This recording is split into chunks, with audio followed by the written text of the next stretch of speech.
Hi, everybody. Chris Stewart again for Bama-Fever.com, coming to you from the set of Inside Southeastern Football, which airs on Birmingham CW21 Saturday mornings at 10:30, leading into the SEC Network Game of the Week. Ryan Brown and I take a look at what's going on in the SEC, and we're going to do that right now, looking at the conference schedule for the weekend. We'll start with two teams that are actually off in Arkansas and Kentucky. I joked on the show that it's more of a public service that Kentucky is not playing this week, but Arkansas might like to actually play again. They're playing some pretty good football right now after losing to Alabama.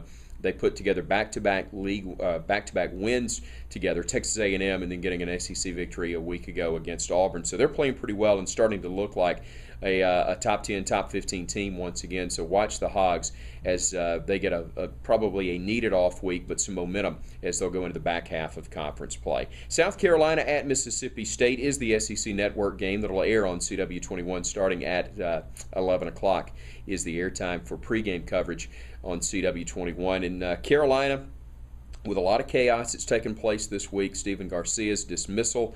Amazingly, he is no longer a part of the football team 1 week after they realized that Connor Shaw can indeed actually engineer this squad pretty effectively. So Garcia's gone. You had the media distraction created by Steve Spurrier himself. It'll be interesting to see how they play on the road at a Mississippi State team that's coming off of a win against UAB in Birmingham, but still not clicking on all cylinders the way people expected them to at this point of the year. LSU at Tennessee.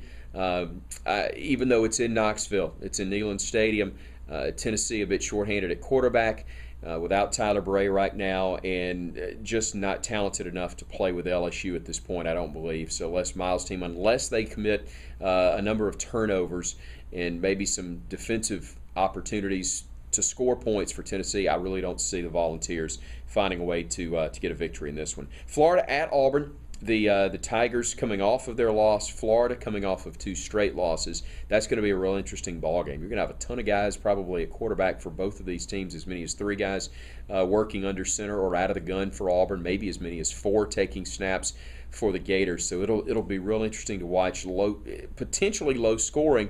I say that, and yet in the case of Auburn, they've been a defense that's given up a lot of points. So they're hoping they can get into a shootout because in all likelihood they're going to give up a few points to a Florida team that has struggled a bit since John Brantley went down with that leg injury suffered against Alabama. Georgia at Vandy, I really do look for that to be low scoring because I think Vanderbilt's defense is good, but their offense is not, as we saw a week ago against Alabama. Georgia, a team that can move the football better and more effectively, but still, I think in Nashville, Vanderbilt's defense might be able to hold them in check. Still, Georgia with enough to get that one done. And Alabama at Ole Miss.